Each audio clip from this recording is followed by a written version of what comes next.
ASMR. Hey everybody, this is a re-upload of yesterday's video. Yesterday's video had a lot of those annoying microphone bump, windy sounds. I'm getting a super cheap, one of those little windscreen covers to put on this microphone until I can afford the better microphone that I want. So hopefully it'll take out some of that noise, but this recording today is much better than the one yesterday. So I apologize for that. It was driving me nuts trying to edit out the stupid sounds, but anyway, yeah, so I honestly can't wait until school starts up again and there's a better routine so I can try and make these videos at night again. I mean, there's still stupid sounds that come up at night, but during the day you got people home, you got cars going by, you got dogs barking. I live super close to a train track, unfortunately. I guess, as they say, I live on the wrong side of the tracks or something, but just kidding. But yeah, I mean, even as I was recording this one today, there was no train going by, but there was like a really loud vibration on the train tracks, and no matter what room I went into, I could hear it.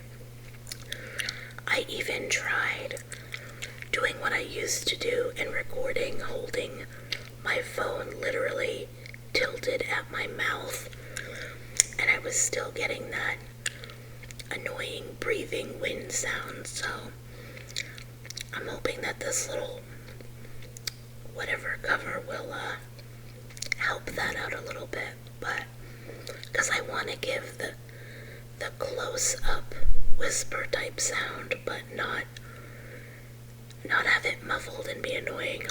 Anyway, I'm gonna get into the story now. Also, I think some of you who are new to my channel were confused yesterday. Most of these stories are written by Reddit users, and I just read them, so these are not my experiences. Sometimes I will write a fictional story and read it, and those times I will make sure that I write that in the description, but again, most of the time they're other people's stories and they just give you permission to read them. So anyway, there's cars going by and stuff now, so I'm gonna end this and get into it. Bye. Oh yeah, one more thing. Let me know if you think today's recording was a little bit better than yesterday's. I don't know, Jews might be the only one that's listening this far, so if you are Jews, thank you. I appreciate so much that you listen to my stories and you let me know in a very nice and kind way if the sound was off, or if you'd like me to try something different. Like, you're really nice about your constructive criticism, and that's awesome, and I appreciate that you actually are listening and you're not just leaving a cool video bye type of comment. So anyway, alright, bye. Never play with a Ouija board. This stuff happened in October of 2004, back when I was still a third-year high school student. My friends and I stuck around the school late at night after our annual Halloween party. We had agreed to try out my friend's Ouija board. It wasn't the brightest idea, but we needed a thrill. We found a nice spot under a huge Nara tree and proceeded with our half-assed ritual. There were 5 of us, 2 boys and 3 girls.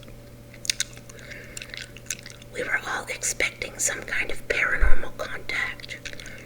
Rumors had it our school was haunted, but we've never really experienced anything firsthand.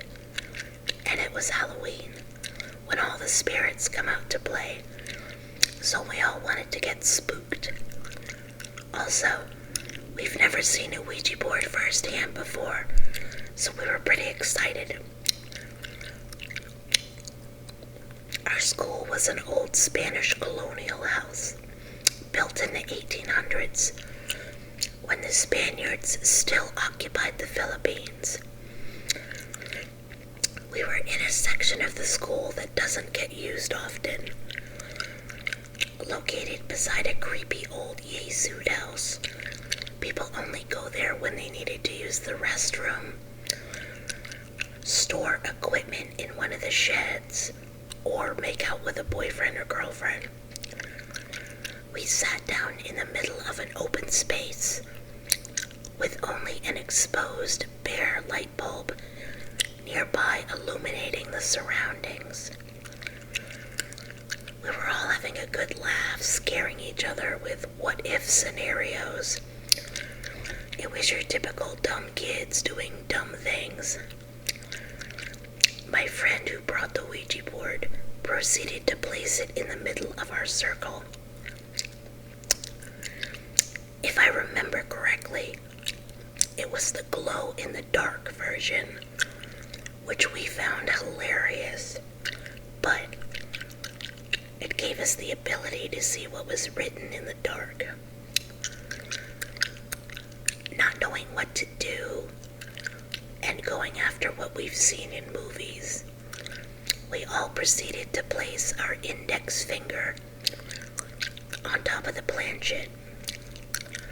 We sat there looking at each other until one of us said, "What's next?"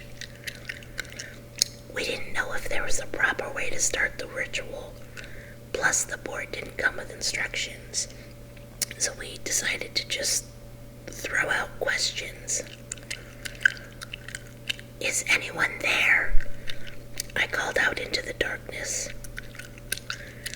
"If there were spirits living here, please talk to us." One of the girls joined in. We clearly had no idea what we were doing.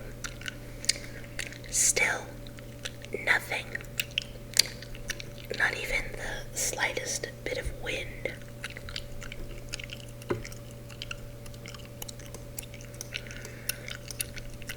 One of my friends jerked the planchette, and the girl who brought the Ouija board screamed, breaking the silence. We all laughed at how ridiculous it was. After a bit of joking around, we all placed our index fingers on the planchette once more and asked, "If there's anyone there, we would like to make contact." "Don't break the circle," one of my friends jokingly said. "Shut up," I whispered. We were just about ready to give up when the wind started to pick up. The stillness broke, and the darkness around us seemed to move. Just a coincidence, we thought. "Okay, don't break the circle," I yelled out. "Is anyone there?" I was excited. It was like a scene from a movie with dirt and dead leaves swirling up around us. "Guys, I'm scared," my friend sitting beside me said. "My mom warned me about playing with forces we don't know." "Did you die here? Were you killed during the war? Are you the headless priest that roams these halls? Do you know Jose Rizal? Are you a hottie?" My friend giggled. At this point, we were all throwing random stupid questions. "Nothing. This is bullshit. I don't want to do this anymore, my friend said, exasperated. We were all thinking the same thing. Just then, a group of dogs from the neighboring house started barking at us through the chain-link fence. These 6 dogs were growling and showing teeth.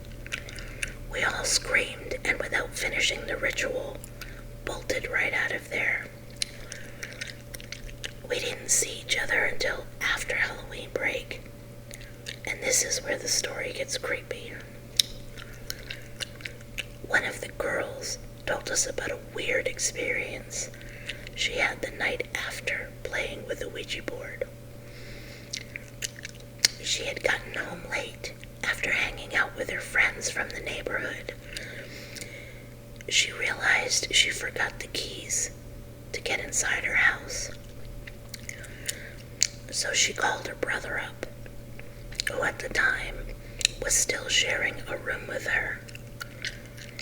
And what he said crept the hell out of her.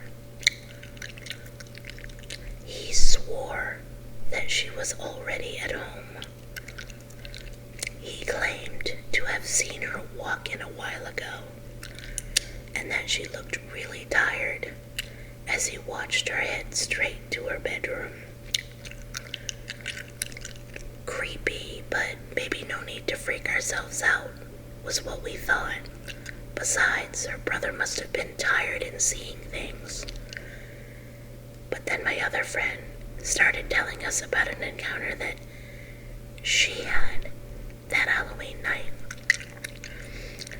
She was going up to her room when the lights started flickering as she was ascending the staircase. Your typical horror movie visuals. Shrug it off as faulty wiring. But then she saw the door to her room open and a dark figure stepped out and stood atop the staircase.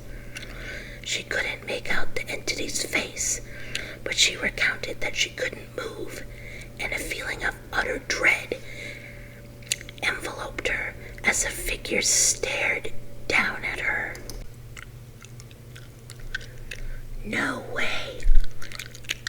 My best friend, who had just joined in the conversation, said in disbelief, something happened to me as well.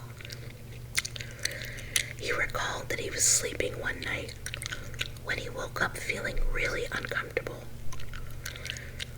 He described his vision as having TV-like static with a feeling of heaviness surrounding him. He looked around the room, and that's when he saw a bloody, jarred face with piercing red eyes grinning at him through the window.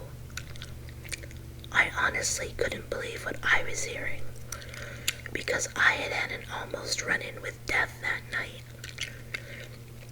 After the ritual, I was sleeping in our sedan on the way home after fooling around with the Ouija board.